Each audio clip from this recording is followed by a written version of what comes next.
What up, YouTube Live? Are we live?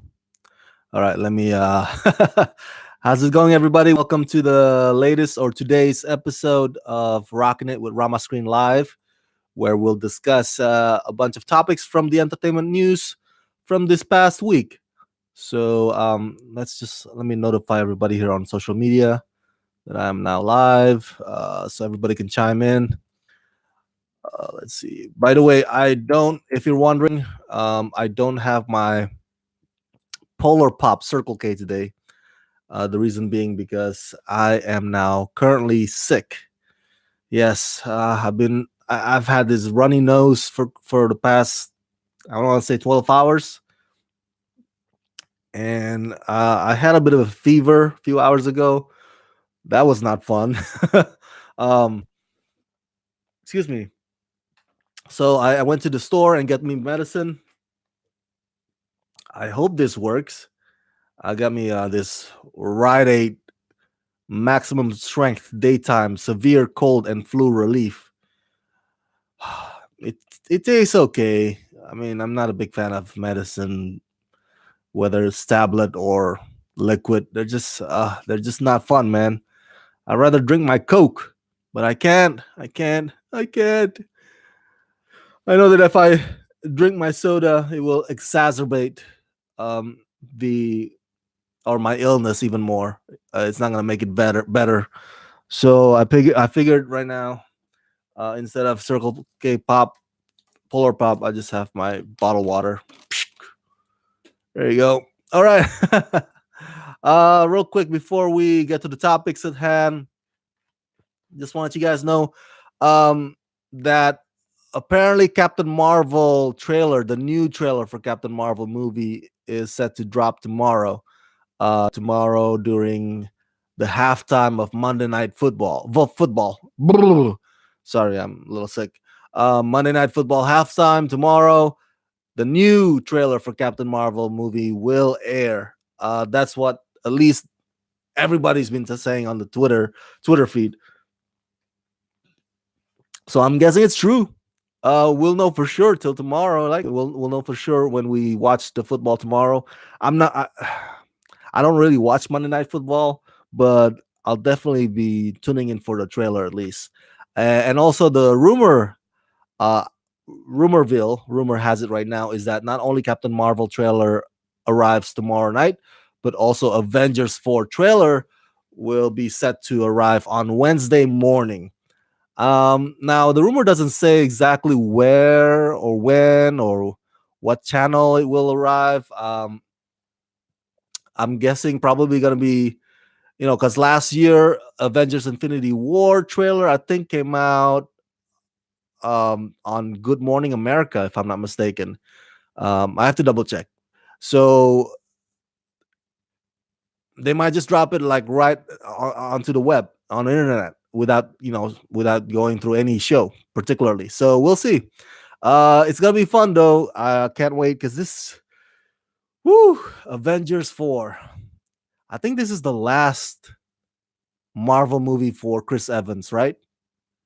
We'll see. Some people have told me that no, he's just saying that, publicity stunt kind of thing. But we'll see. By the way, for those of you celebrating Hanukkah, happy Hanukkah. I believe today's the first of the 8 Festival of Lights. I think so. So happy Hanukkah to you. I hope you and your family have a blessed and safe next 8 days of holiday celebration. Yeah. Before we get to the topics again, Rama Screen is available at GoFundMe and at Patreon. So if you want to donate and to help support this channel, you can do so at gofundme.com/Ramascreen, or you can do it on a monthly basis at patreon.com/Ramascreen. That's patreon.com/Ramascreen. Oh man, I am not feeling it right now. Mm. This sickness is kicking my ass, man. Holy crap. All right, so the first topic I want to talk about is it just bums me out when I don't know if I can go through with this. It's just so sad. It saddens me so when the news hit the web this past week that Daredevil has been canceled. I'm like, really?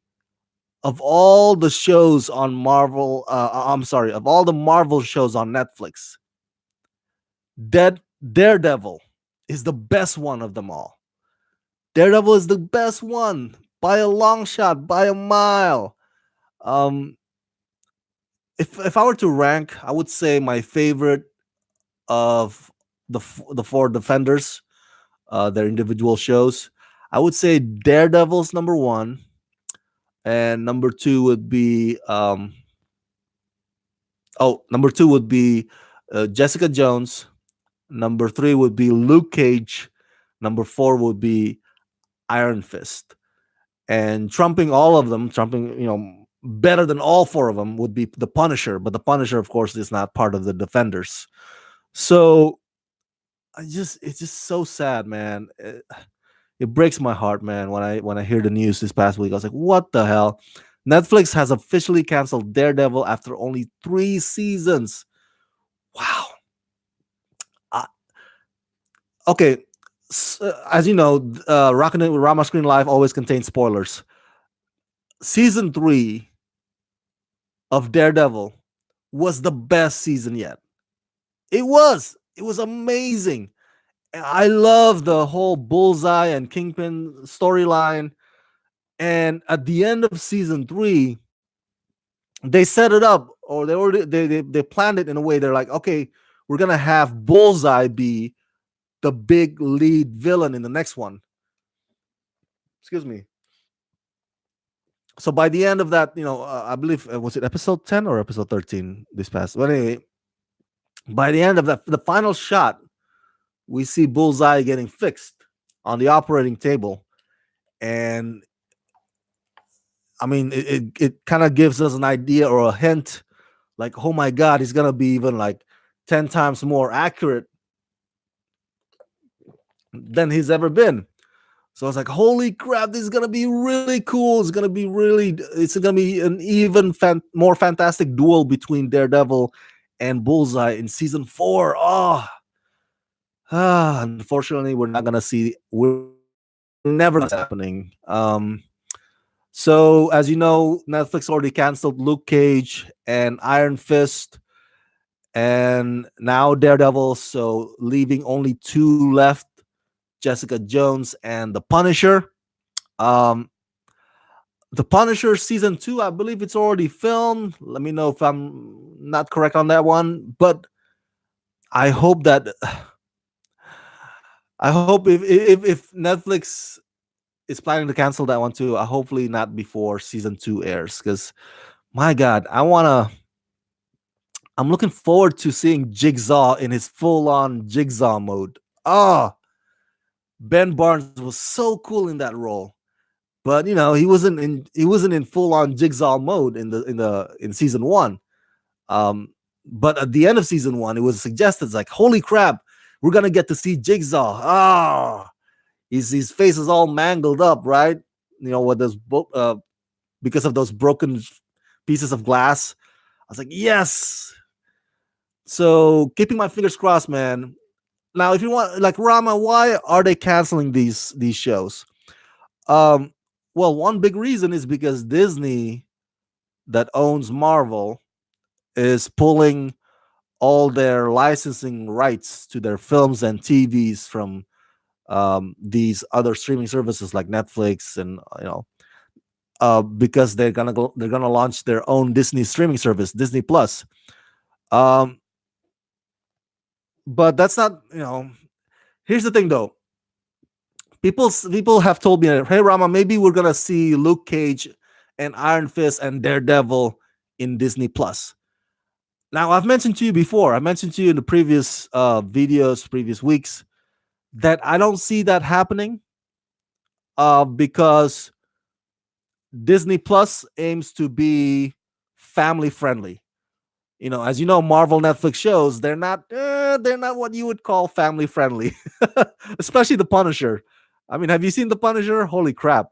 Um, and guess what?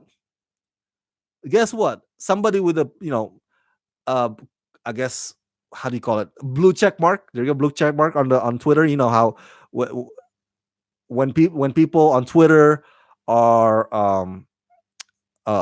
what's it called, famous or credible journalists, and yeah, basically people who are known to known really known in their fields, and those are reliable names. And one of them actually came out and said, yes, I've heard directly that these shows, including Daredevil, are not going to be resurrected on Disney Plus.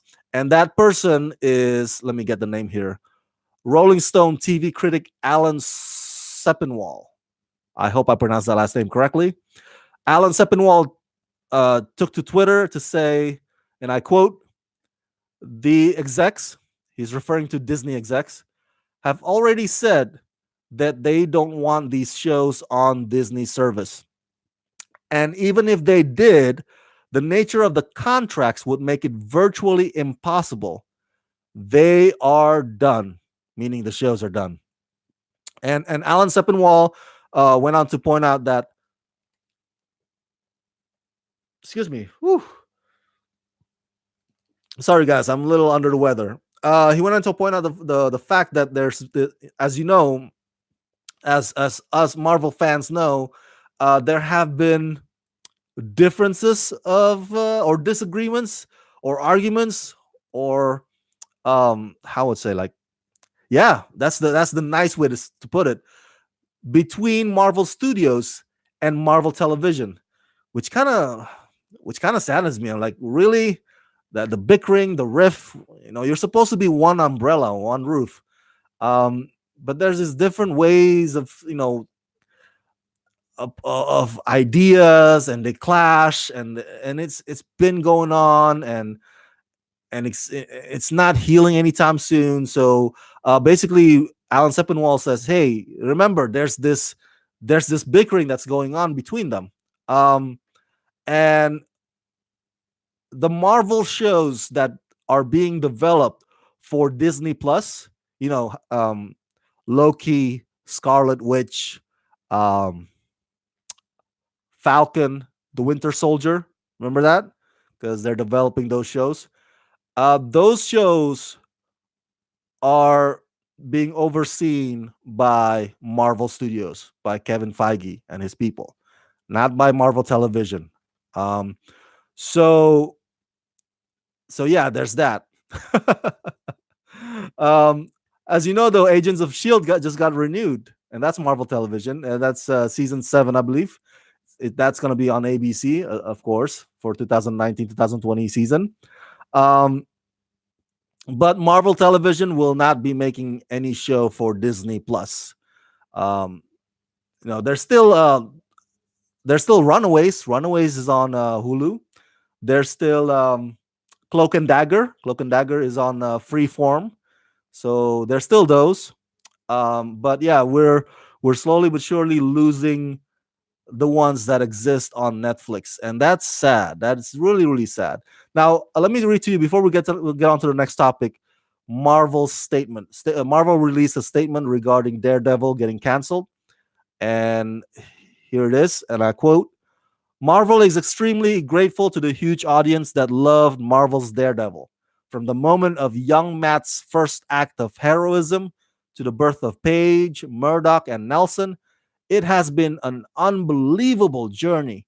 We are incredibly proud of the amazing showrunners and writers, starting with Drew Goddard and Stephen DeKnight, Marco Ramirez, and Doug Petrie and Eric Olison, Charlie Cox, Deborah Anwal, Eldon Henson, Vincent D'Onofrio, and our cast, who brought our characters to life with such excellence, and every one of the fantastic crews in NYC.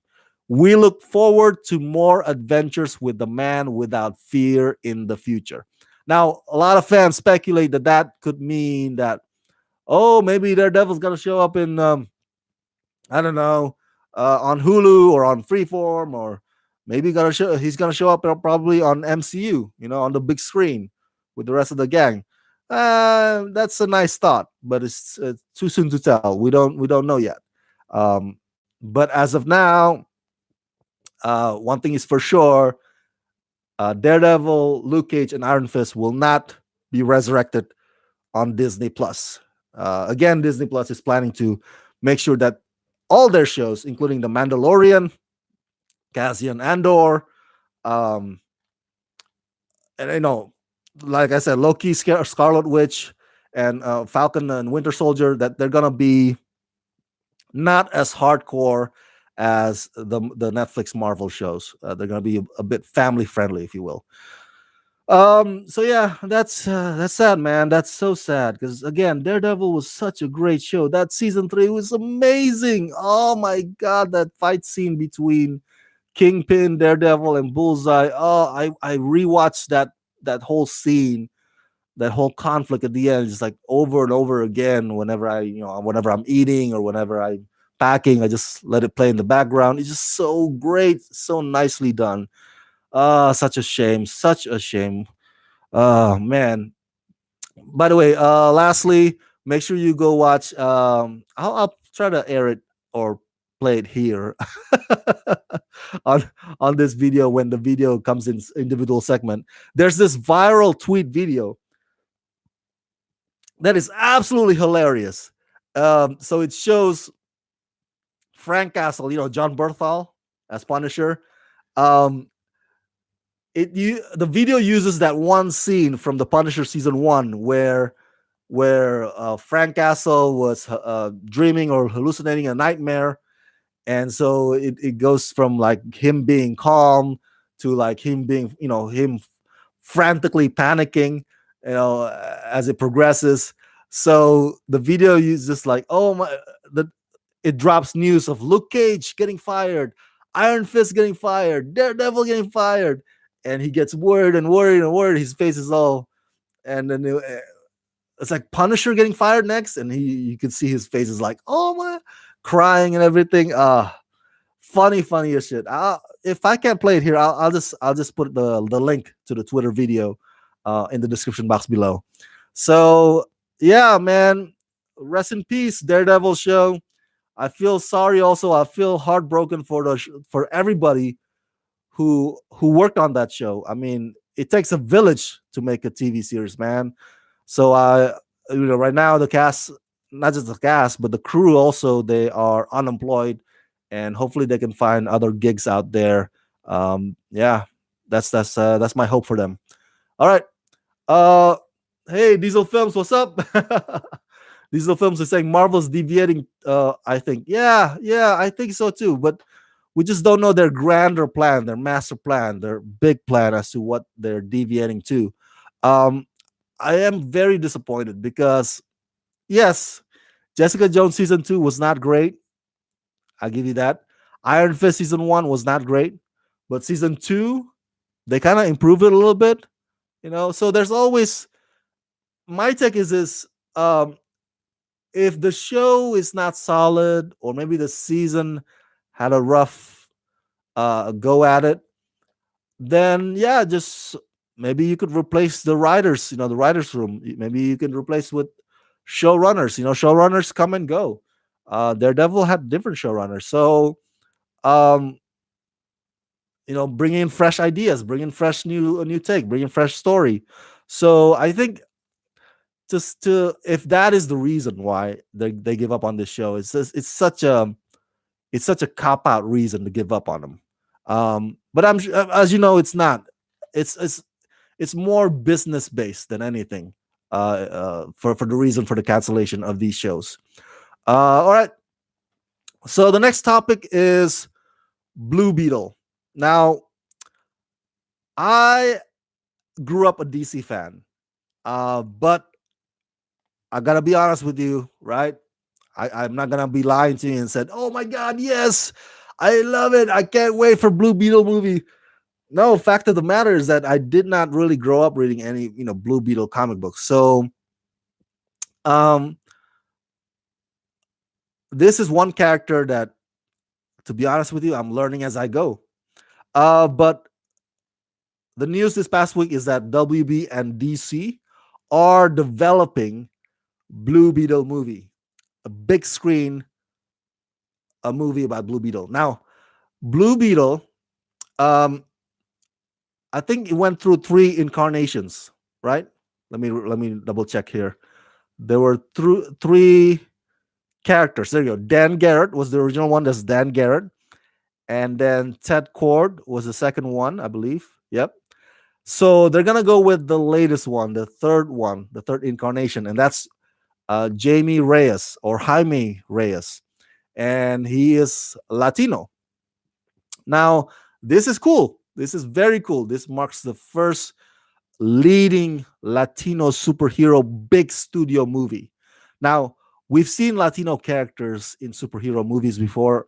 You may recall El Diablo in Suicide Squad, and excuse me, and the upcoming Birds of Prey will feature actress Renee um, no, not actress, character Renee Montoya. Um, so those are supporting characters, supporting roles. So this will be the first one, Blue Beetle, where it's the lead star. You know, the Latino is the lead star and the title character, and it's a big studio project. Now, Rama, why do you have to point that out? Because there is this other vigilante Latino movie that came out uh, through festival circuits this past year called El Chicano, and that was an independent film. All right, so it's not major studio, not big budget, anything like that. So this is still historical. Um, I'm sorry, this is real. This is still historic. Now let's go through a bit about Jaime Reyes. What is he? What's he about? Jaime Reyes is the third character to take on the Blue Beetle mantle. The original Blue Beetle was introduced in 1939 with the character Dan Garrett. Jaime first showed up in Infinite Crisis number 3 in 2006. Um, and his arc expanded upon the Blue Beetle mythos. The mystical scarab that gave Dan Garrett his powers was given to Ted Cord, who was never able to use it. And then that scarab gets blasted across the globe. It came to Earth in Texas, where Jaime picked it up.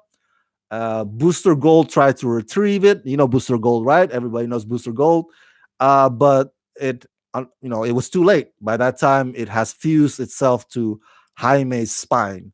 And Jaime Reyes, Blue Beetle, eventually becomes part of the Teen Titans, which is interesting. It's like, okay, because I've been watching Titan series on DC Universe. It'd be pretty cool to see their version of Blue Beetle. It's like, remember, in the DC or WB world, it's not a connected universe. So whoever they cast for the Blue Beetle on the big screen will not be the same Blue Beetle for the Titan series, if the Titans ever um, brings forth their own version of Blue Beetle. So yeah, this is something cool. Not gonna spend too much time about it. I think it's been a long time coming. I mean, why not, right? Um, I welcome it. I don't know much about Blue Beetle. I'm learning it as I go. Maybe some of you are more of a hardcore fan of Blue Beetle than I am because you've read the comic books. You know it. Left to right, ups and down. I don't know anything about Blue Beetle, so I'm just hoping that whoever they hire to direct and to pen the script, that they're all solid talents, and I hope they cast the right person for the role of Jaime Reyes. I don't have any suggestion, so if you have thoughts about, okay, that actor should play Jaime Reyes. Oh yeah, that that rising Latino actor that's been on that TV show should be Jaime Reyes. Let me know. Let me know who those names are. Which actors out there would you like to see playing Jaime Reyes, aka Blue Beetle? Share them in the comment section below, as always. All right. Before we go to the next topic, uh, Sid is here. Sid says, "Hey Rama, I gotta ask. Have you seen Vice?" Yes, I have seen Vice. I think I'm still under review embargo, so I'm not allowed to post my review of it yet. But yeah, I have seen Vice. And if you want to know, real quick, whether or not I like the movie Vice, um, the answer to that, Sid, is mixed bag. There's parts about it that I like. There's parts about it that I think Adam McKay kind of shot himself in the foot with this one. The phrase "shot yourself in the foot." Overdoes it a little bit. So if you want to know why I have mixed bag feelings about Vice, stay tuned for my review. Hopefully, I'll post them either this week or next week, depending on when the embargo lifts. So stay tuned. Make sure you subscribe to the channel. Hmm. All right, the next topic is before we get to the next topic, again, reminder Rama Screen is at GoFundMe. So if you want to donate, it's at gofundme.com/Rama Screen. And if you want to contribute monthly on a monthly basis, that's patreon.com/Rama Screen. That's patreon.com/Rama Screen. All right, the next topic is oh man, I don't get it. Maybe you guys can help me out. It's like, hey Rama, this is why. Okay, because right now I can't see that why. All right, I'm talking about Sylvester Stallone retiring Rocky. I just don't get it, man. I don't get it. Why you gotta retire Rocky? Rocky is like a freaking iconic character, and that's the character that Sylvester Stallone made himself rich from. Not Rambo, not Cobra, not uh Dread or whatever. Not those other movies, like not shoot. I mean, stop or my mom will shoot or whatever that was. That's such a dumb movie. No, this was the character that shot Sylvester Stallone to stardom, to fame and fortune. I just don't get the idea of retiring him. So as you know, this past week, Sylvester Stallone posted a video on the Instagram and a long statement. Basically, he says he's not gonna play Rocky anymore. Let me read to you what he says here, and I quote: I am reposting this because there was a technical difficulty. No, something happened before that, I guess. I just want to thank everyone around the whole wide world for taking the Rocky family into their hearts for over 40 years. It's been my ultimate privilege to have been able to create and play this meaningful character. Though it breaks my heart, sadly, all things must pass and end. I love you, kind and generous people. And the most wonderful thing of all is that Rocky will never die because he lives on in you. Now, I've mentioned to you before that I do not like the idea of Harrison Ford coming back for Indiana Jones 5 because he is. And the reason is the same. Okay, sorry, it's just my cell phone. Let me put it in this context. I think that if Sylvester Stallone wants to retire his a character of his, it should be Rambo. But no, apparently Rambo 5 is on its way, as you know. And Rambo is now like a freaking cowboy or a rancher, and the storyline is kind of like Liam Neeson's Taken, with human trafficking formula. So there's no, it's not a Rambo with big knife and bow and arrow where the tip of the arrows are explosives. I know Rambo is all about guerrilla. Now he's like a freaking, I don't know, like a Western hero. I just don't get it. Um, the reason why I want him to retire Rambo but not Rocky, and I'll get to Harrison Ford again, is because I I'm not trying to be ageist here, but if I were Stallone and I'm in my 70s, because he's 72 years old, I would go for the Rocky one because Rocky, the character, he can still go on to Creed 3 or Creed 4. He's just gonna be the trainer, right? He's gonna be he's gonna be Mickey. He's gonna continue on as Mickey, the Mickey to Creed. You know how Mickey was to Rocky Balboa. And that's what he's been doing anyway. Whereas something like Rambo Or again, Harrison Ford as Indiana Jones. That's a more physically demanding role. All right, you gotta like jump around, roll over, and do all kinds of stuff that you probably need to leave to just Tom Cruise to do it. uh, Again, I'm not trying to dog on or shit on old folks, but if I were him, and I'm like, I'm already filthy rich, I'm just gonna enjoy my life. Why would I want to be doing the ones that that's gonna exert energy more? I just don't get the rationality of it. It, I would probably keep Rocky. Be the trainer. You don't have to fight anymore. You don't have to do Grudge Match too. Oh my God, Grudge Match was a terrible movie. So that's my opinion. I think this is. I don't get the reasoning behind it. Uh, Behind Sylvester Stallone's decision. Now, lastly, though, if not if I'm sorry, um, okay, yeah, maybe if they wanted to retire Rocky character, right? If Sylvester Stallone wanted to retire Rocky character, then they should have done it, or he should have done it with the first Creed movie. I mean, come on, that was like perfect, with the whole heart wrenching moment, because he had cancer, right? Rocky had cancer, and Creed is gonna dedicate his fight to Rocky, and then maybe they didn't have these shots, but they could have shown shots of Rocky coming to talk to Adrian's graveside as he always does, So those heartfelt, but at the end they kept Rocky alive. So I don't get it. Like, why have that cancer arc, cancer plot, cancer storyline? If it is, hey, just kidding, guys, just kidding. We're gonna keep Rocky because we're gonna bring back Ivan Drago's son, and yeah, that's why.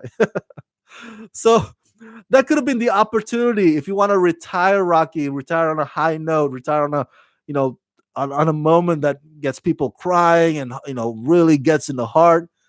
That was it. It was in Creed One. Uh so yeah, I'm not happy about Sylvester Stallone retiring Rocky. I think it's not a wise move. But hey, it's his character, right? He can do whatever he wants with it. But it's just, oh man, look, Rocky to me, and I mentioned this to my in my video discussion collab video with Tyler Calvert. Um, Rocky's speeches, Rocky's training montage, Rocky's um, being the underdog, right? That whole thing. That is, as a moviegoer, as a film fan, that's always been the character that kind of like, oh, motivates me. If Rocky can do it, I can do it too. Like, I can run up that Philadelphia museum steps too. Like, oh yeah, I can get back from this, because Rocky can. um Rambo doesn't do that for me. Rambo's just a freaking he's a killer instinct. um so yeah, it's just it's sad, man. And Rocky is like everyday people too. He's like your next door neighbor. Rocky's not rich. Rocky's not snobby. Rocky's like, hey, what up, man? Yeah, yeah, let's take a photo. Hey, hey, how you doing? He goes to the flea market. Hey, how you doing? How you doing? He talks to you. He's like a guy who can. He's like a guy that you can drink beer with in a bar. Oh man, damn it, damn you, Sylvester Stallone. Damn it, damn it, damn it, damn it. Oh well, rest in peace, Rocky. Until Creed 3, maybe. What do you think? What do you think about Sylvester Stallone retiring Rocky? Do you think he's bluffing, or do you think this is a good time, a perfect time for him to retire Rocky? Like, it's. Do you think that this is long overdue, um, or what? And share your thoughts about how Rocky has impacted you as a film fan, and yeah, as a fan in general. Share your thoughts in the comment section below, as always. Um, Sid Vicious says, "Oh, so Sid, you've already watched Vice? Well, again, if you want my overall opinion, I will reserve it for the review. But if you're asking me if it's a contender for the Oscars, I want to say it's a contender for the Oscars just for the performances, for the acting. Um, Script wise, I don't think it's as solid as The Big Short. Remember Adam McKay won Oscar for The Big Short a few years ago. That was fantastic, a great film. I don't think it's on that same level. I don't think Vice is on that same level. But that's just my opinion. I'll share more in my review. But thank you for asking the question, though, Sid. I appreciate it. Um, Raven's Starboard is here. He says he'll be back if the money is right. That's right. See, uh, he will be back. You know, with the right dime, man. With the right dime. Okay, so we're making good time here. We're almost done. The second to last topic is actually a combo. I want to make sure I tackle these two topics um, simultaneously in one segment, and that is Cowboy Cowboy Bebop turns live action, and Blade Runner turns anime. That's right. Nothing's wrong with your hearing. It's Cowboy Bebop turns live action, and Blade Runner turns anime. Um, so Netflix has announced that they're developing a live action Cowboy Bebop series based on the Japanese iconic original animated series, uh, based on the worldwide phenomenon from Sunrise Inc. Cowboy Bebop is the genre bending story of, excuse me, what's the character's name again? Spike Spiegel, right? Uh, Jet Black, Faye Valentine. So these oops, sorry, this is a ragtag crew of bounty hunters on the run from their past. I'm sorry, and they hunt down the solar system's most dangerous criminals. Um, so it's gonna be awesome. Do I watch or did I watch Cowboy Bebop religiously? No. And I believe, if I'm not mistaken, um, there was a 2001 animated full length movie of Cowboy Bebop, right? Now, I haven't seen that one either. So, uh, but I'm excited because, well, here's the thing. Before I get to the reason why I'm excited for Cowboy Bebop, um, I Googled a bit once the news hit the web, and one of the websites out there was suggesting a bunch of actors, potential actors, to play Spike Spiegel, the character Spike Spiegel, and some of the actors that they suggested were or included Andrew Garfield, Lakeith Stanfield, um, what else? Aaron Taylor Johnson. Um, yeah, those are the names that they brought up, and I was like, at that point, I was a little worried. Like, holy crap! Does that mean that this live action Cowboy Bebop series will be Americanized? I mean, it doesn't say on the Netflix announcement that they're gonna cast a bunch of Americans, playing Japanese characters. I don't, but could that be it? Now, if you have that worry, if you're concerned, it's gonna be another round of whitewashing. Now, let me reassure you that this is why I'm excited for this show because Netflix, I think, has a good Netflix has a good record or a good track of featuring diversity in their shows. Let's see. Let's give an example like Sense8. Remember Sense8, the Wachowski brothers, Sense8. Uh, and then how Netflix has a bunch of original shows from all over the world, right? They always announce like, oh my god, yes, this is the first German language Netflix show. This is the first Netflix shows from the Philippines. They always have that project going on. And so I would be shocked if Netflix cast somebody like Andrew Garfield or Lakeith Stanfield or Aaron Taylor Johnson as a Spike Spiegel instead of an Asian actor. Um, but who knows? Who knows? Maybe the producers say, "Hey, we need some A-star name, so we need some A-list names. So we got to go with American actors." So we'll see. But the announcement also says that Shinichiro Watanabe, the director of the original anime Cowboy Bebop, Shinichiro will be involved as a consultant on this live action show. Now, when I heard about this news, it also takes me back to that project Akira. Do you remember that? WB has been wanting to make Akira movie, Akira live action. Oh my God, it's like one failed attempt after another. I think at one point they were even considering casting folks like Garrett Hedlund, the guy from Tron Legacy, and Kirsten Stewart to play one of the sporting roles. And so they were gonna whitewash Akira, and it received all these backlash, and all years go by, and Akira live action movie never get made. Um, so now it's like, okay, I'm thinking like when I heard about Cowboy Bebop series, which by the way was actually announced back in 2017 last year that they were gonna make it. I didn't know that it was gonna be on Netflix. So anyway, when this news hit the web this past week, I was like, oh, how about that? How about Akira live action series? Instead of trying to make Akira the movie, why not just have Akira be, on a small screen, live action, with our Netflix or whatever or HBO. It's a lot just like Watchmen. Watchmen is now a TV series. That's usually why not, right? Why not?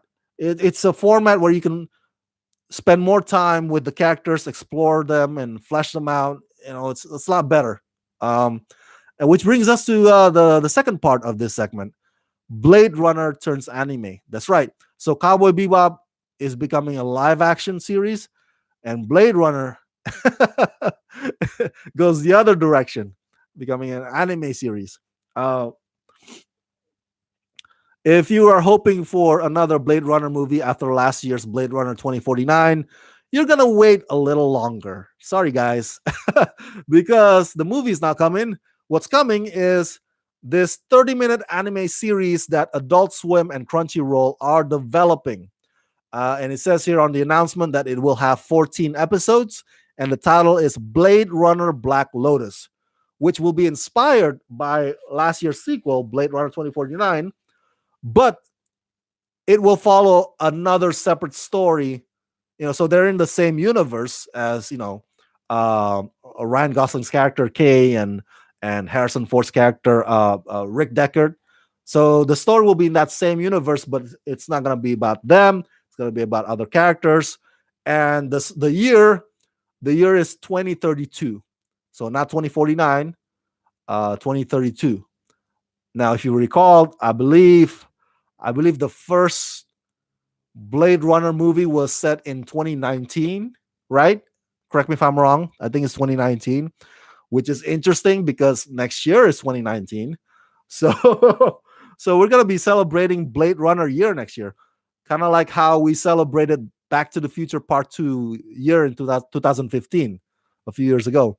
So anyway, back to the announcement here. The animation will be done by Sola Digital Arts, the same studio behind next year's Ultraman, and the show Blade Runner Black Lotus uh, will not only air on Adult Swim, but it will also be available for you to stream or binge watch streaming service on the popular anime streaming service Crunchyroll. And yeah, and again, the name Shinichiro Watanabe came up. Shinichiro Watanabe will also serve as the show's creative producer, as the show's creative consultant. So I guess you could say, hey, if Shinichiro Watanabe is involved, I guess both projects are in good hands. All right, there's nothing to worry about. But we'll see. We'll reserve our judgment until they actually cast the actors, and that'll be a different discussion too, right? We're gonna have another round of that once they've announced the actors who will play the characters. It's gonna be interesting. So before I go to the next topic, the last topic, I want to say that Rama, what did you think about Blade Runner 2049? You can check out my review of Blade Runner 2049 from last year, but I was not too crazy about that film. Um, Probably for the same reason that I was not too crazy about the first Blade Runner. One reason is that it's such a slow burn. Now people always complain about how slow Blade Runner 2049 is. At least I've heard people complain about it. But I told them like, hey, if you think that's slow, Blade Runner was slow. The first one was like so. It just takes your time like crazy. But as far as story goes, yeah, I wasn't too crazy about Blade Runner 2049 either. The whole twist regarding Ryan Gosling's character in relation to Rick Deckard, and whether or not he's a replicant. It's like the only thing that I love about Blade Runner 2049 is the cinematography. And it's a beautiful film. Aesthetically it looks so amazing. And of course, Denis Villeneuve is the director. His movies are always beautiful. And when you have a cinematographer like Roger Deakins involved, boom, that's it, man. Knock it out of the park. So that is probably the only aspect about Blade Runner 2049 that I really truly loved. I'm not really looking forward to if people is like, oh my god, let's make Blade Runner 3. I'm not on that camp. If there's no Blade Runner 3, I'll be fine. I'll be okay. So, but we'll see about this Blade Runner anime series. If it's going to be just as much of a slow burn as the movies themselves or not, we'll see. So, what do you guys think about Cowboy Bebop live action series on Netflix and Blade Runner anime series on Adult Swim and Crunchyroll? Are you fans of these properties? Are you fans of these characters? Are you stoked about these two projects? Or are you on the camp that says, it sounds like it's gonna be another round of whitewashing, or they're gonna fumble this with the anime Blade Runner anime as well? Do you have doubts about these two shows? Do you think these two shows are a bad idea? What do you think? Let me know your thoughts in the comment section below. As always, let's rock this. All right, before we get to the last topic here, I just want to remind you again that Rama Screen is at GoFundMe.com. That's GoFundMe.com/RamaScreen. And if you want to contribute monthly on a monthly basis, you can do so at Patreon.com/RamaScreen. Now, before I get to the last topic, I want to share with you guys a funny story. Well, not ha ha ha hilarious funny, but still silly funny. Yesterday, a good friend of mine, Dan Barry, pointed me to this link on the USA Today, and USA Today apparently compiled some of the tweet reactions of Mary Poppins Returns online, and they included my tweet. Now I'm still under review embargo, so I can't speak thoroughly about Mary Poppins Returns right now. But the social media embargo lifted this past Thursday, and I tweeted to the effect of basically I didn't like the movie, you know, um, and everybody else was praising it. USA Today got quotes from actors and film critics and whatever, what have you, and they're all praising the movie. And it says at the bottom's like, but not everybody loves it. Not everybody loves Mary Poppins Returns. YouTuber Rama thought that the sequel bored him. And then he quoted my quote: "The songs are too long." He complained. Oh, so I guess if you don't like an aspect about the movie, or any movie, then it's considered complaining. But it's kind of not fair as well because they take that, they just take that one quote. They didn't take the rest of the quote where I said the songs felt like they were not part of the character's journey. I said on the tweet, and that's true. But using the songs are too long, now just making it me seem like I can't like any song that's more than 3 minutes long, or like I cannot possibly like Bohemian Rhapsody because Bohemian Rhapsody is 6 minutes long. No, I like Bohemian Rhapsody. I like long songs, but they have to be catchy. Mary Poppins Return songs are not just dull; they went on forever. But I'll save more details in my review.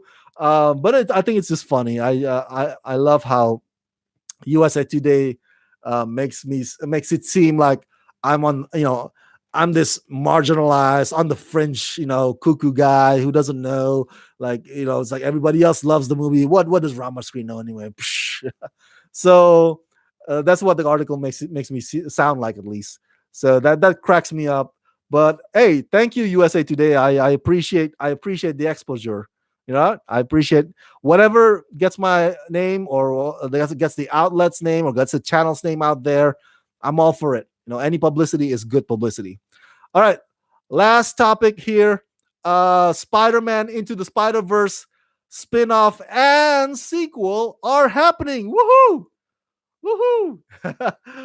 I'm happy because I loved Spider-Man Into the Spider-Verse. I've already posted my review. You can check it out here on Rama Screen YouTube channel. Spider-Man Into the Spider-Verse is one of the best movies of the year. Not just one of the best animated movies, one of the best movies of the year. Oh my god. And did you see what the critics on Rotten Tomatoes has put it on? It's 100% fresh. 100% fresh. I kid you not. Go on Rotten Tomatoes. Everybody loves this movie, and they should. Why? Because it really is that good. Um, Ryan O'Toole, my fellow YouTuber Ryan O'Toole, pointed me out to Rotten Tomatoes rating. So thank you, Ryan.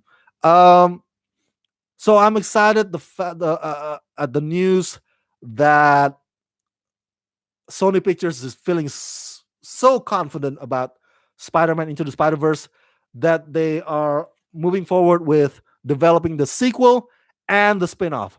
So let me read to you here. They've hired Joaquin dos Santos to direct the sequel from the script provided by David Callahan. Of course, the plot details are kept under wraps for now. And the spin-off will be directed by Lauren Montgomery, and that one will be scripted by Beck Smith. And the spin-off will feature the female heroes in Spider-Man universe. So you can expect characters like Spider Gwen. Spider Gwen appeared in Spider-Man Into the Spider-Verse, so she's gonna come back. Spider Woman, Madam Web, Spider Girl, and Silk. Remember Silk? For those of you who don't know, Silk is Korean American Spider Man or Spider Girl, female Spider, Korean American. Uh, and both projects will be produced by Amy Pascal. And oh my god, I'm so excited! I mentioned to you in my review of Spider-Man Into the Spider-Verse. At the end of it, I said you are gonna love this movie so much that by the time the end credits roll, you'll be wishing or desiring or begging Sony to make standalone spin-off of these other Spidey characters. And we're finally no, yes, look what happened. We're getting them. Oh man. I want a movie about Spider Ham. I want a movie about Spider-Man Noir. Nicolas Cage was so hilarious in that role.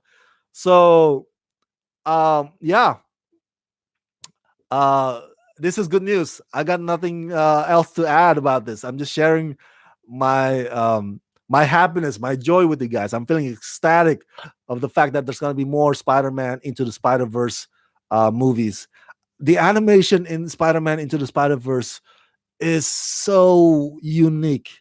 It's a perfect blend of 2D, 3D, um, and old style cartoon and anime style. It just and the story is so solid. I cannot I cannot recommend this more. I cannot praise this movie more. You have got to put Spider-Man into the Spider-Verse on your must see list this season.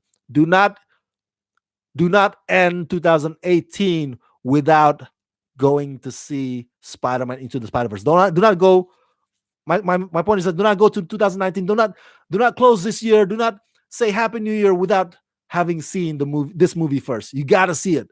You gotta see it because this is one of those movies where you will feel rewarded as a fan. Even if you're not fans of Spider-Man, you will feel like, oh my God, I'm so thankful that I got to see Spider-Man into the Spider-Verse. Trust me, that's how you feel at the end of the film or the screening. So okay, so that's it. Spider-Man Into the Spider-Verse spin-off and sequel are coming. Thank you so much, everybody, for tuning in to today's Rockin' It with Rama Screen Live episode. Diesel Films, Sid Vicious, and Raven Starborn is here. Thank you for joining me on the chat. As always, please, if you can contribute to help this channel, please do so at gofundme.com/ramascreen or at patreon.com/ramascreen. That's patreon.com/ramascreen. As always, let's rock this.